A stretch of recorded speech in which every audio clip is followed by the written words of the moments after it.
Sneako went from being a really good content creator to being one of the biggest punching bags on the internet, to being irrelevant. But how did that happen? Now I know I am irrelevant myself, but at least I have an excuse.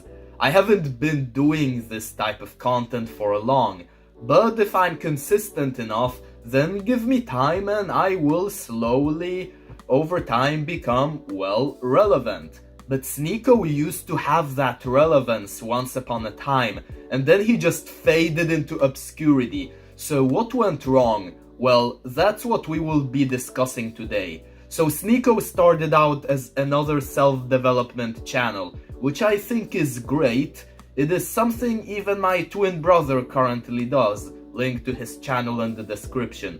But anyways, Sneako gained popularity not only because he had some pretty smart things to say for his age. Those conversations you have when you're 40 about what could have been, should have been. You only live once, and no matter what rap lyrics will tell you, that doesn't mean getting hammered out of your mind every Friday. Do you want to finish your life with regret? Then just get off your ass and fucking do something. But his videos were also really well edited. And one day he would upload a hit piece titled How to View Women.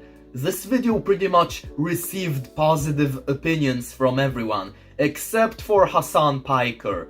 Now you see, Hassan Piker is a Chad who, let's just say, has managed to sleep with a lot of women. This is a true story. Sunday in Texas, there was a party, offline party. Nobody streamed it. I sat down next to Hassan and I says to him, hey, let's do a challenge. He goes, all right. I says, you say the number of women you've slept with on 3. I'm going to say the number of women I've slept with on 3. Without missing a beat. He says, all right. I look back at Hassan. Counting down. 3, 2, 1, 4. My number. And the same time I yell out 4, he looks back at me. He goes, I don't actually remember. I lost count.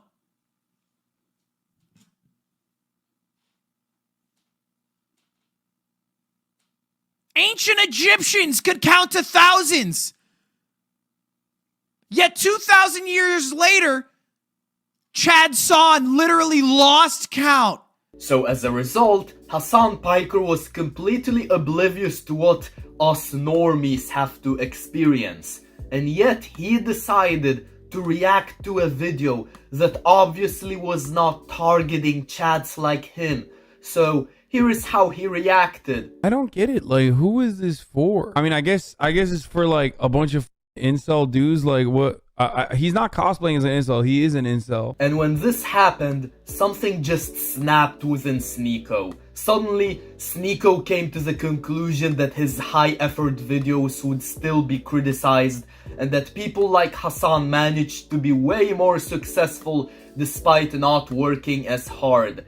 And that's when Sneako realized that he might as well abandon pretty much all his morals, and he would still become very successful on the internet.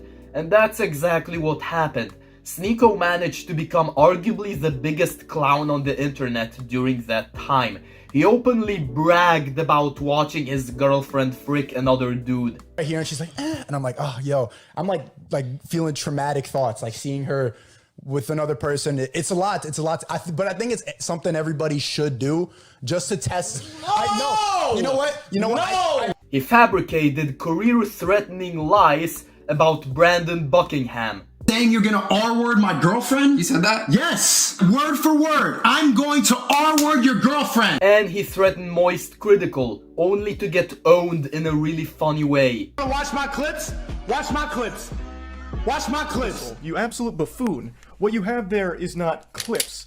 These are mags. And as a result, he did indeed get even more popular on the internet than he ever was. Obviously not for very good reasons, but Sneako managed to pretty much become a household name.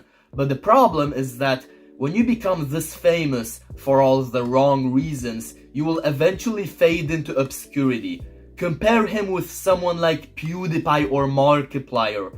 Those people became popular for all the good reasons, and as a result, Even though they are not as popular as they once were, people still remember them fondly. But when it comes to Sneako, yes, he was very popular at one point, but that popularity was rather short-lived, and soon people would forget him, one after one. Arguably the point when Sneako's popularity would decline was when he would make this huge announcement, where Sneako would claim the red pill is dead, and the new way to get popular is IRL streaming.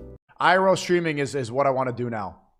There's only so long, you can only do this for so long. Like, how much can you really talk about? Neon dating coach, that's hilarious. But yeah, it's like, it's just so much more fun. I can't even lie. And let's be honest, the red pill is dying. It's over. It's over because, like, there was a lot of hype around this, like, oh, the Matrix, bro, how do we make it out? And then, like, there's this excitement, there's hype around it. And I got in at the right time, hit the wave at the right time. You know, I was red pill raging when the red pill was blowing up, so it was perfect, you know, screaming at a camera, wake up! Wake up! And then now, like, okay, you know, live life now. Can't be screaming at a camera about Satan every single day. We are going to talk about the transgender because the Streamy Awards was yesterday. I was watching that. I was tired, so I didn't stream. I should have been streaming that live.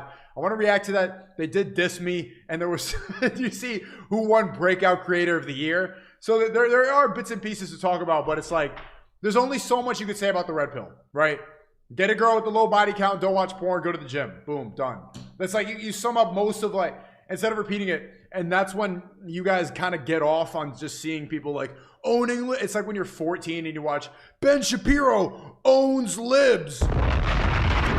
Oh yeah! And so as a result, Sneako then decided to join along with the other streamers on Kick. FuzzyTube, Neon, Jack Doherty, Zerka, you know, those guys. And together they would walk around causing misery to everyone around them. And that's pretty much where Sneako would confine himself, probably to this very day. Yes, we have occasionally seen moments of him where he, for example, made fun of that nerd who would then turn out to be a champion in Brazilian Jiu-Jitsu. And it's pretty obvious Sneako did that in a pathetic attempt to be relevant once again. And he was relevant, but for a very short time, and now in 2025 we haven't really heard the name Sneako. But if you know about his current whereabouts, let me know in the comment section down below. And I'll see you next time. Mr. Troll out.